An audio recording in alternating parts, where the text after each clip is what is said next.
Second episode of Put Socks. Thanks for coming. Appreciate you. So you are basically a self-made entrepreneur. You got the exclusive ties. You got a nonprofit, Less Tie Than Not, your own fragrance as Gordon. As gorgeous. You got your fragrance, your hair, eyelashes that you sell. You even do booking, such as event planning, videography, t-shirt printing company. I mean, you name it, pretty much everything. You're a one-stop shop. Mm-hmm. How did you just basically build this all up? Because it ain't come overnight. I know it didn't. So how did this all start? When I was I used to be in foster care, and I moved with my aunt and uncle when I was about 8 years old. And when I moved, I noticed that my brother, their son, he used to have all the Jordans and everything. I'm like, dang, man, he got all these shoes. And I had like some Pro Wings. So I would always ask my auntie and uncle for money, ask them for $20, $10. And they would just give me this super duper long speech, and I got tired of hearing that. So one day when I was about going on 9 years old, my uncle taught me how to cut grass. And one day I'm just laying down in my bunk bed. I'm like, dang, I could start making money doing this. And I started my first business at the age of 9, stand the grass man. Cutting grass is a blast as long as you cut it fast. I don't sell weeds, I cut them. And I didn't know how to like print paper out and all that. I didn't have the access to do that back then, because this was back in like 1999. And what I would do is write on a piece of paper, stand the grass man. And if you need your grass cut, call this number. And it was our house phone. I would put them in all the neighbors' mailboxes and everything from my street, the street over there, and the street over there. And I was cutting like 10 houses a week at the age of 9. So that's pretty much how I started. And from there, I would take the my grass money, and I start buying candy. I was buying candy, and I would flip the candy and I sell it in middle school. And that's how I was able to start buying Jordans and all the stuff like my older brother had. So was you was you like imitating somebody else, or you just knew like, I'm not about to waste this money I just made, I'm about to flip it? Like how you come up, like at that age, you was still around 9 to 10 when you switched to the candy? Or well, I never really seen like an entrepreneur. Like I had a brother, he actually sold drugs, and I would see him make his money, and he'll be buying all these nice clothes, getting ready to go on a date, and I'm like 7, 8 years old, and I would see this. Okay. But that was the biggest thing as far as seeing like an entrepreneur. I never really just had somebody around me that's just getting money. I don't think, see me, I ain't choose the game. I just feel like the game chose me. And that's it just it definitely did at 9 years old, 10 years old. Yeah. You got brothers, you got siblings, right? How old was your brothers around this time when you started, the lawnmower and the candy, your own business? So I have biologically I got about 6 of us. Okay. So I got like, well, that I know of, because I got a lot of family. I used to be in foster care, so I done seen my foster mom raise over 20 kids, and I got adopted at the age of 8 years old, and they had 2 kids.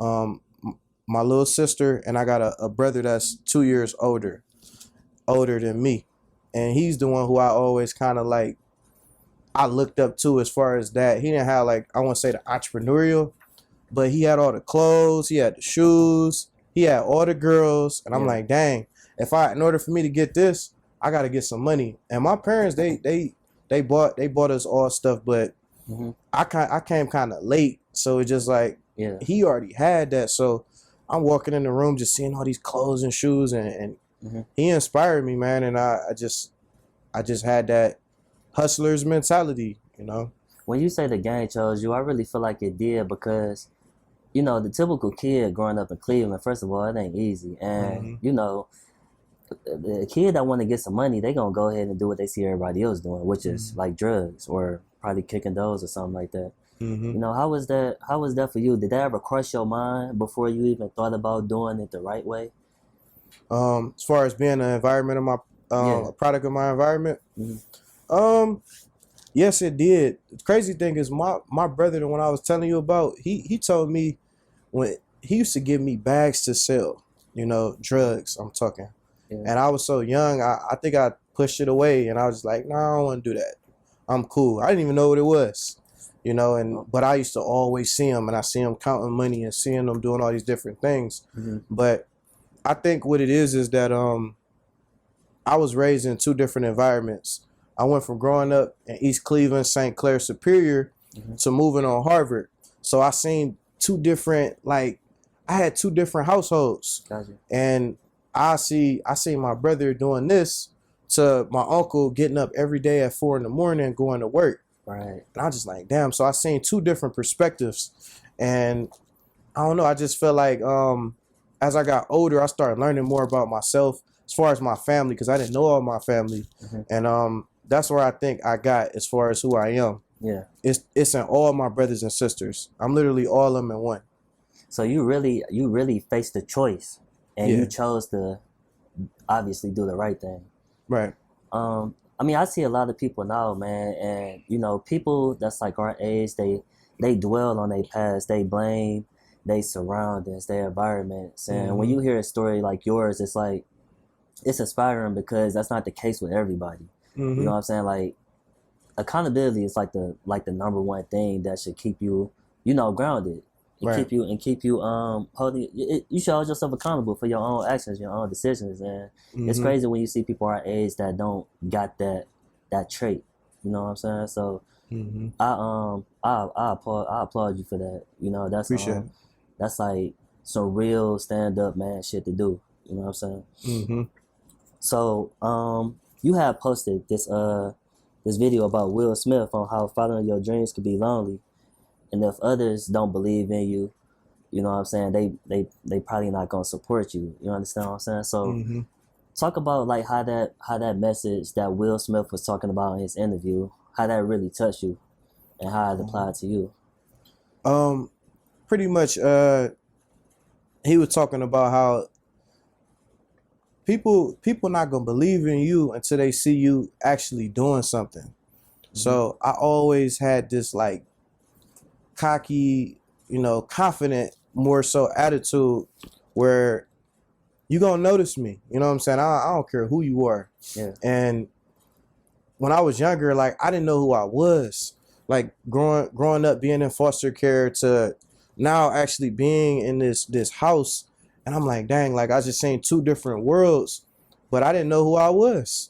I didn't know who I was gonna become, and it just showed purpose. And I think by me being in these two different environments, and I'm not to say the area, like growing up on Harvard was just the greatest thing ever, but I seen a lot, but I started to figure out who I was. And once I figured out who I was, I feel like nothing can stop me. I've been through too much. I've been through a lot. Both my parents was on drugs. Even my dad, like my dad was in my life, but he was trying to get out of the mentality that he had, like, when I was younger. That's why my parents couldn't raise me. But I would be sitting on the porch waiting on my dad, and I just got to a point where I knew he wasn't going to show up. And like, I just felt like what Will Smith was talking about is people not going to believe in you, until you pretty much believe in yourself. And I feel like I believe in me, and that's all that matters. And I just think it comes from my circumstances, the things that I had to go through in my life, seeing all these different kids in the house, to being in this household and parents strict as ever. And I just felt like everything that I did wasn't good enough. I'm talking about I had straight A's most of my life. I get a B or a C, my parents like, that's not good enough. Yeah. If I don't get MVP or win Rookie of the Year, that's not good enough. And they always pushed me in that type of level, in that type of space. And now you got who I am today. S. Gordon, I'm the brand. So I really felt what Will Smith was saying in that video. He was pretty much saying that you got to be fearless. But a lot of people can't be fearless because they never really had nothing to fear. I didn't have it easy. I had to work my ass off my whole fucking life. And that's why like sometimes like I always tell people, born to lose, built to win. And I talk to kids about that all the time, and that's my mentality. Let's take it back to high school where you played sports, right? You did football and basketball. Yeah, football and basketball. What what what still lives with you today that you learned from football and basketball? The biggest thing that I learned from football, so I played high school and college ball. I was top 100 in the state in football. I was better in football, but the biggest thing I learned from football is chase the ball. Like, and that like learning from that is instilled roots in me that I have now as far as being an entrepreneur. Follow the ball. Wherever the ball is, that's where you need to be. And my coach will always teach me that your motor, your drive. Like, I always was good. I was always one of the fastest, one of the biggest. I just always was that top athlete. But as I got to college, the game started slowing down for me because I had to like start watching film, and everybody was big and everybody was fast. But the biggest thing that made me stand out was my work ethic, working harder in the gym. When you lift weights, when you on the field, how fast are you giving 100% every time? Are you running to the ball? When you run to the ball, good things happen. The ball may squirt out. You might get a fumble. You be near the play. You know what I'm saying? You might make a big hit and you could change the game. Yeah. And I applied the football to the game of life. So in the football in life now is the people that I have around me. They're my football. If I don't make complaints, about what I should get. Like, I'm the type of person, you ain't got to give me no burger. I'm going to go out and hunt my own deer. And I just feel like now I've been surrounding myself with people with good energy and people that want to see me win. I want to be a millionaire. So I've been putting myself around millionaires. If you're going to rob somebody, you're going to be around people that rob or sell drugs or whatever. But if you want to have good credit, be around people that got good credit. And that's how you get to that next phase in your life. Amen. Facts. Speaking of college, you at Notre Dame, right? What you was taking up? At Notre Dame, I majored in business and marketing, and I minored in entrepreneurship. Sound familiar, don't it? Right. That's easy. Yeah. So, what happened with Notre Dame? Did you finish or did you? So, Notre Dame, my last year, I didn't finish. I actually dropped out my last year in college. Once I got done with football, it was like, dang, like reality hit me. And I just remember going to the guidance counselor, and he was like, yeah, Mr. Gordon. First he said I had 4 classes left. Then I go back, he said I got 9. So I just like, damn. So that really, it was real demoralizing. And because I was right there at the finish line. And me in college it wasn't like most people college experience. Like, I was commuting, I played college football, I was working 2 jobs, and I used to sell chicken. Because I used to take chicken I used to work at churches, but I would take the chicken from there and I was flipping. I'd sell $5, 2 pieces for $5 and a cookie, you know what I'm saying? And just to make extra money. My roommates in college, I would stay with guys I play football with. They have an air mattress for me or a mattress. I sleep on the floor. Struggling college student, they would take food out of the cafeteria just so I can eat. And I had to go through that type of stuff. I had to work my ass off all summer to literally give my whole check to pay my tuition. And my car was falling apart. I had a 1994 Dodge Spirit, and it was just falling apart. And it was just like, dang, like, I'm just faced with all these different adversities and all these different things. And then going to the guidance counselor to be almost done. And he tells me that I got 9 more classes. So I dropped out, and my parents was pissed. I just felt like that was always their dream, and they was always so hard on me, and I got to be perfect. I got to be great. Everything I do is about excellence. And for for the first time in my life, I made a decision for myself. I didn't make their decision. Mm-hmm. And I just I didn't want to be like everybody else and work a 9 to 5 or work at a steel mill like my uncle did, seeing him get up every day at 4 o'clock in the morning, or work like my auntie. And I was just like, man, I see so much potential in myself. Even though I went through all that stuff, I still believed in myself. And once I went back home, it was hell, you know. I can imagine. I can relate to that situation very, very closely. You had posted like back in like March of 2017. I'm a reread this caption that you wrote on one of your pictures. Mm-hmm. It's kind of hard to have real genuine friends who you know have your back and you trust, especially when you grow older and you try to do something positive with your life and you see who is really there for you. So you said recognizing. I want to touch on that first. Recognizing the genuine in people and trusting friends. Mm-hmm.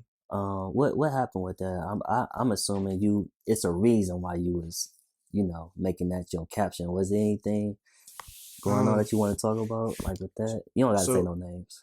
Nah, I ain't gonna say no names. That's gonna come in my movie later. Okay. But so when right after college, I moved back home, and my parents told me, they said, if you don't go back to college by the summer, if you don't enroll back in school, you gotta get the fuck out of my house. And I was like, damn, like what the fuck am I gonna do?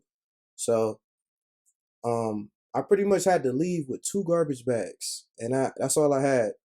They co-signed for the car I had, so couldn't take the car, and it was just me and these 2 garbage bags. So I left, and I bumped into a guy I grew up with, and he asked me to manage him on the music side. Mm-hmm. This was back in like 2012. I was about 21, 22 years old, Mm-hmm. and he asked me to manage him, and that's kind of like how my journey began as far as with that. So long story short, I started managing him, and we started a company, and I was working with all these different guys that I literally believed in, and I just felt like they didn't believe in me. You know what I'm saying? Like everything that I was doing, I was investing my time, my money. I'm working 2 jobs. I'm paying for studio time, paying for us to go out of town. I'm renting out cars for us, getting us T-shirts printed so we can brand ourselves and all these different things. And I had wound up getting a house so everybody could be comfortable. I wanted to put a studio in there, and everybody was too comfortable, man. Like I can't have people around me that's comfortable. Like, cause I'm always putting myself in uncomfortable situations, and I just felt like that was the biggest thing that they ever had. They never had a house, and they never had to do this and do that, and I pretty much got to a point where it was overwhelming, and I told everybody they had to leave, and they bleached all my clothes, stole my TV, my appliances, and like once again, I left out. I had 3 garbage bags, but this time I had a '04. It was like a '04 Mercury Sable, and my tags were outdated. I had like to pay $2,000 on the car to get the tags unblocked, and I pretty much was sleeping in my car. And I slept in my office. I had an office in Bedford Heights, taking whole baths down the hall. And that's where I kind of faced that point. It's just like same thing that happened when I was in college, when I was right there. Right. It's the same thing that happened to me in this situation. And it's crazy because I was going to ask a question about transitioning from doing what others were used to you doing to something that was positive for yourself. And, other than, your parents at that time make you feel like that, was it another situation that you can recall on where you were just doing more for others than yourself and you just had to make that transition? Like, look, I can't do this no more. I gotta do what's right for me now, or what's best for you.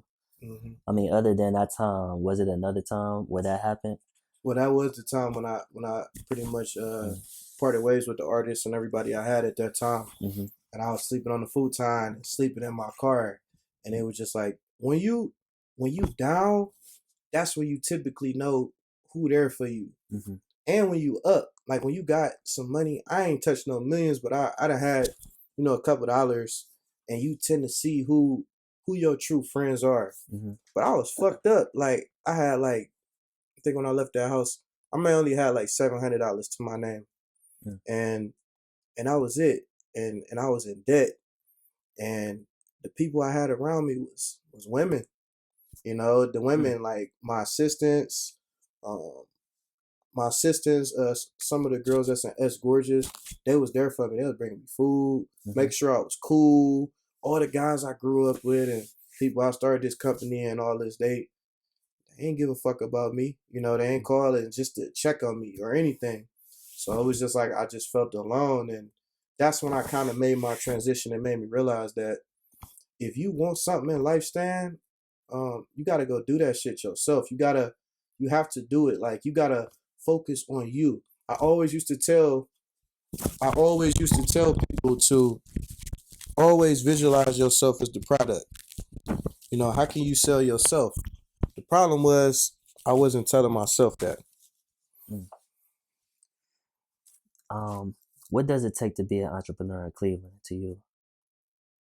It take a lot of work, Cleveland. To be an entrepreneur in Cleveland, you gotta work hard. And I travel, and people just say, "Oh, Cleveland, you're not gonna make it," and all this stuff. But it's like that in every city. You know, if Mm-hmm. you live there, most people that's in your city, they ain't gonna support you anyway. You know what I'm saying? Everybody want to see you do good. They just don't want to see you doing better than them. You know, and I feel like that's here in Cleveland. But me, I just got that. I just got the confidence. You know, I don't really care who believe in me. I know that I'm gonna do it because that's what I feel. I always tell people to visualize yourself. Um, I used to always tell people stop looking out the window and look in the mirror. Mm-hmm. And once I like really told myself that, I feel like I'm unstoppable. I told myself last year that I was gonna link with Ray Jr. and I said I want him to be my mentor. And Mm-hmm. I told some of my peoples and my friends, and they was like, I don't know if he'd rock with you. I'm like, shit, watch this. And I went to his fashion show, gave him a couple bottles of my fragrance, linked with him, and this year I was in his fashion show. So I literally went from um being the guy paying to get in to Mm-hmm. being that guy that's on the stage. Mm-hmm. But if I listened to what everybody else was talking about, Yeah. how could I get there? Right. So And when you start taking these steps, like regardless of what somebody's saying, did you ever get that sense of confirmation, like, man, I knew this was the right thing to do, or was it like, man, I'm glad I did this because I was about to listen to them? all the time, like so my bow ties, somebody, I told one of my uncles that I was going to create this tie, and I want to highlight artists, and people gonna paint them, and I'm gonna charge $250 for this tie. Mm-hmm. He was like, man, anybody gonna buy no tie for no damn $250? I'm like, shit, watch. And within an 8-month span, I sold my first tie. Mm. And since then, I done sold 15 ties. Mm. And somebody told me, even with the nonprofit, they was like, Stan, S. Gordon, you're not supposed to be doing it like that. And uh, maybe you should do it like this nonprofit and da da da da da. But they never had a fucking nonprofit. Right. You never sold a tie. You never was an entrepreneur. Right. You never did this. So why should I listen to somebody that has not done it before? I can Right. listen to somebody like Ray Jr. because he did a lot of stuff that I'm doing. Yeah. So I value his opinion. And that's any advice to anybody, man. Don't listen to everybody. Like if you feel like in your gut, in your heart, that you want to do something or you believe in this idea, Mm. do it. All else fail, if it don't work, you can go back to doing what you've been doing. What does success mean to you?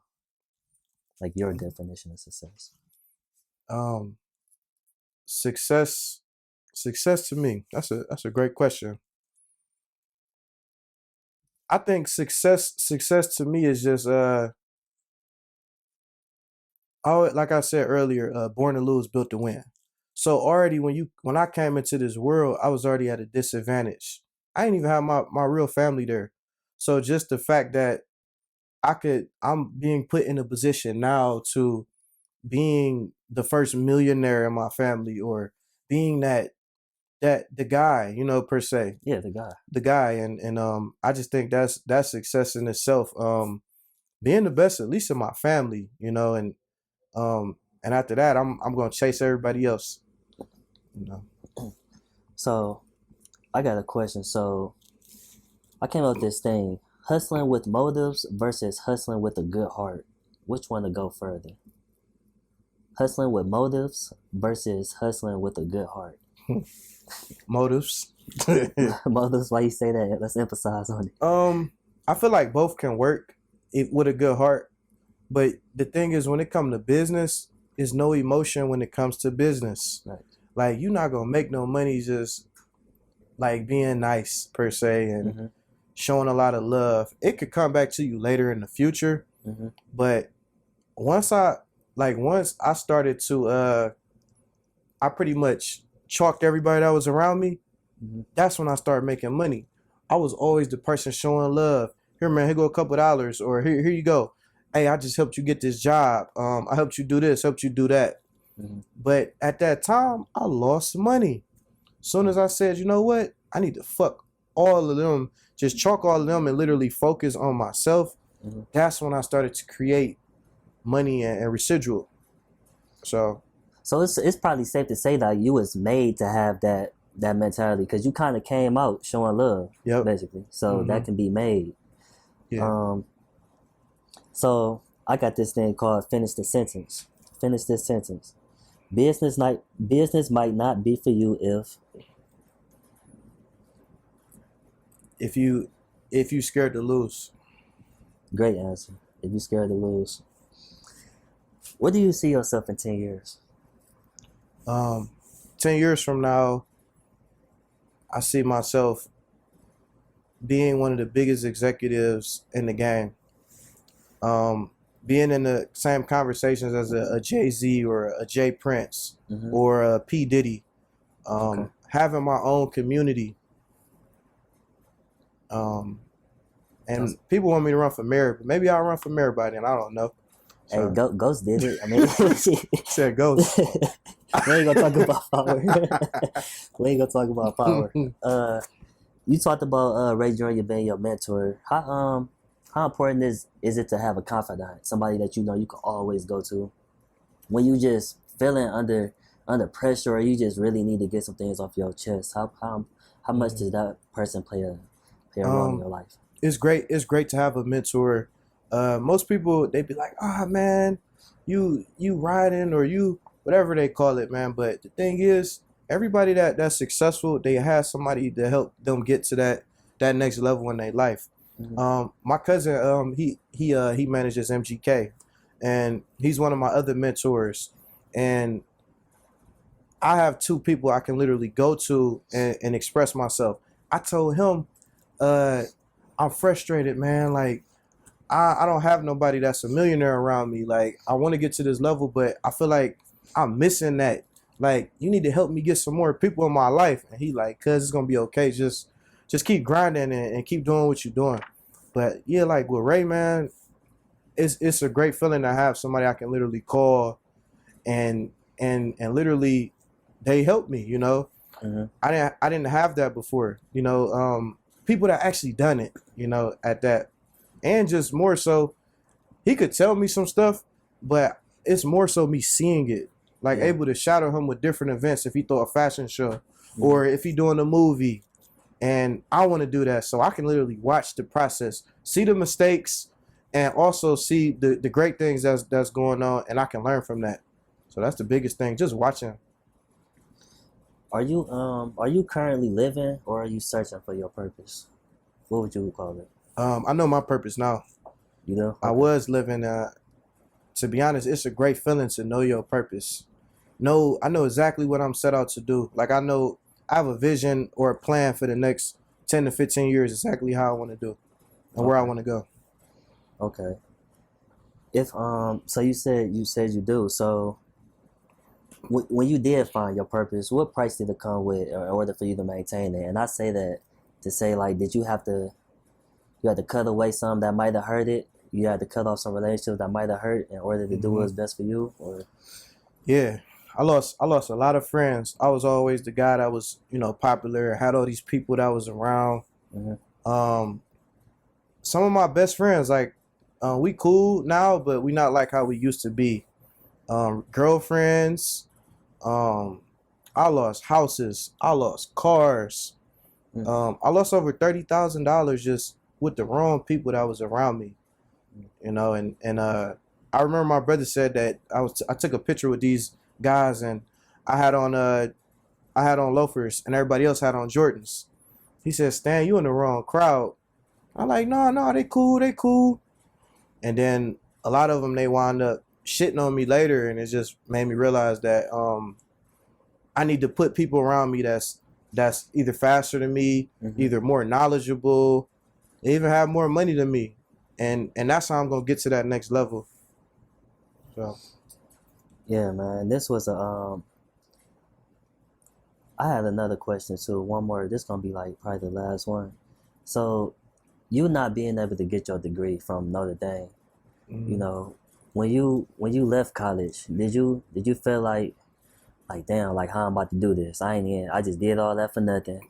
I don't got the degree to probably get a decent job that I might that could really benefit me to do what I really want to do.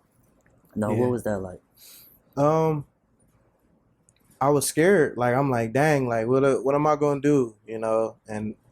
But the one thing I always had a hustler's mentality. Like, from being young, like, even when I had a job, I was still cutting grass, washing cars, shoveling driveways at that age. So it wasn't nothing that was gonna stop me to do whatever I was gonna do. Even though I really didn't know my purpose, my friend, the friend that actually to manage him, he don't even know, but he actually helped me. If you would have never asked me to manage him, I don't even know if I'd be sitting on this couch right now. I don't know, but I just feel like God put things in your life, because things happen. Some people put in your life for reasons, and some people put in your life for seasons. And but college, it was demoralizing. And then going back home, my parents, they used to look at me like I failed, and that's one of the worst feelings that you can ever get. That's probably worse than somebody telling you that you ain't gonna be shit in life. And I literally took that feeling and made it into hunger, and that's why I am. That's why I'm built the way I am. I feel like nobody gonna stop me. Nobody. What's your sign?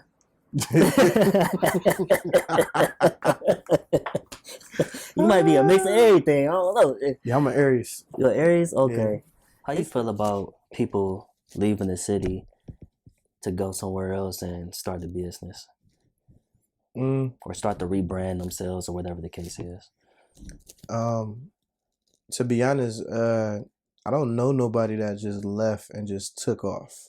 Only people that I know that left musically, you know, might have been like a MGK or Kid Cudi or one of those type of guys. But I just feel like it don't really matter where you at. You just gotta want it, you know. I got friends that moved away. Some people just don't like the environment being here from Cleveland. I guess because it'd be a dark cloud here in the city. Like, it's literally just a dark cloud, and we like top 5 in the country in most depressing cities. Did you know that? I know now, shit, and I'm not surprised either. I'm surprised we ain't top 2, shit. We gotta be top 2. Yeah, we up there, like maybe top 3, something like that. Some people just they don't like the weather. They don't just like the people. They say people here are mean. They don't want to see you succeed.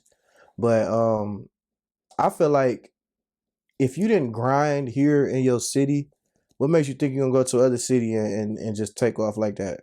If you go somewhere else, you gotta work harder, because don't nobody know you. You know what I'm saying? Don't nobody know you. That's like you playing basketball and you go to this high school and you good, but then you go to this school and everybody else is good. You gotta work harder. People move to a lot of people move to Atlanta, you know, but I know artists that move to Atlanta and they're in the same exact spot. They have not progressed. Same amount of followers. They not getting no type of money or anything because they think that's the answer just because you moved. Yeah. Yes, you can move and the energy and everything is good, but you gotta work your ass off, work harder, and you will succeed. That's how I feel. And that's where discipline come in there too. A lot of people lack that too. Hmm. What you feel about what you feel about like these all these remembrance pages and shit like that? Just in general, what you think about them in You said Cleveland? remembrance Yeah, pages. like the pages that's in Cleveland. It's always posting when somebody died or when somebody going to trial or something like that. Hmm. The Cleveland News 216 pages. What you feel about those? Um, I just feel like I just feel like see, I do this thing like with my ties where it's a wooden tie and I have it painted with flowers. And I just feel like you should give people their flowers while they're here, you Mm, know, and I'm not gonna give nobody per se like flower per se, but that's a unique way of me doing it. I'm gonna actually be highlighting people in the city who I feel like that's been influential to me and a lot of other people from the older, our generation or whatever. And I think the remembrance pages is cool, but why not celebrate people that's been doing good, that's been here? It don't got to be nobody young, but at least the older people, that's been here helping other people. So I don't ever really post like remembering stuff. I did post one video. My young boy, man, man. man, Yeah. yeah, he had passed away, and I had a real connection with him. He actually, the funny thing, we was just talking about Atlanta and stuff, but that's the first time I met him. I met this guy in Atlanta, and I didn't even know he was from Cleveland. Mm, But he just had this energy about him, and I'm the type of person where I connect with a lot of people. yeah. And we was in the club, and he was 20 years old. And I'm like, how the hell you get in here? He's like, because I got the sauce, I got the juice. I'm like, all right, that's what's up. So, but me and him wound up sneaking in. Rick Ross had a pool party he throw it every year, and they had threw a party at the mansion in Atlanta. Mm, And I had bought like a little ticket to like be in the VIP area, and I didn't even know Rick Ross and them was gonna be there. And I wound up like me and him wound up hopping the little thing. We mm, was in there with Matt Barnes, all these different stars and stuff like that. And since that day, he used to always call and check on me and stuff like that. And I used to just give him advice, tell him like, keep your circle tight, keep good people around you. yeah. Um, and some stuff, just don't be worth it. And he's one of the reasons why I go hard too, because I see Man and a lot of people in our city. They got it. They got the talent. They got everything, but they just need to be around more Mm-hmm. people that's actually like positive and stuff like that. And I know once I put myself in a position, I can't help everybody, but he definitely would have been somebody I would have took with me, for sure. Yeah. And rest in peace to him and his family. God bless. Definitely. And one last thing about circles, it's hard to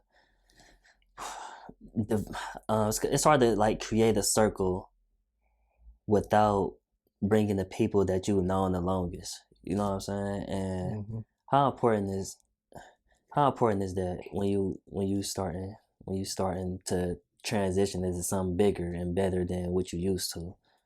Um, Me personally, doing business with your family is not good. Family and your friends, like closest friends. Mm, Sometimes it can work, um, but they always gonna look at you as the that the when you was young. You know what I'm saying? They don't. My family know me as Stan. mm, Like most of them, not all of them. I'm not saying everybody, but most of them don't know they don't know me as S. Gordon. right. S. Gordon is the businessman. He's this mogul, future icon. This type of person, and um, I created the best team around me now because um, it's no bias or nothing like that. Like they respect my business, and that's how like I started I ain't even at that level, but I'm starting to gain traction because people I just met, even the last 3 years, the people I met the last 3 years tell me congratulations more than people I know in my whole life. Mm, It's fucked up, ain't it?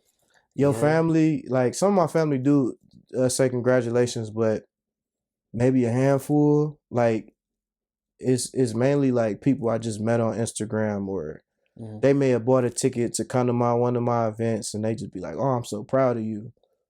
Even you. Like Yeah. I don't know you that long, I maybe. don't know this nigga. Yeah, you just reached out to me like, "Hey, I want to interview," Yeah. so I mean, real recognize real, and at the same time, it's like one of my best friends, Cornell. I don't really tell him per se congratulations. That sounds a little cliche. We don't even talk like that. But it's mhm. like we know when we, you know, congratulating each other without saying congratulations. I mean, I think it's just I ain't saying it's like that with everybody, but with me and him, I'm using that as an example because he's successful. He deserves a lot of congratulations. But do you ever think it's a time where it could be like that with you and somebody, or you just know, even with y'all lingo that y'all got, you Mhm. know this nigga he ain't happy for me for real. Like even Well, without saying the exact word congratulations. well, congratulations don't have to come for you just saying, "Oh, congratulations." Congratulations could just be simply a phone call. "Hey, man, I'm just checking on you." Yeah. People don't even do that. Like, I just want to make sure you're all right. Because they may see you on camera or on TV and they say all these other people, speaking these things, that your own family feel like they don't have to do that. Right. They did it when I was young, but when I got older, I just felt like, not all of them, some of them do. My family do love me, but a lot of people be like, "Oh man, I know you hear this all the time. People probably say they proud of you." It's crazy. I don't.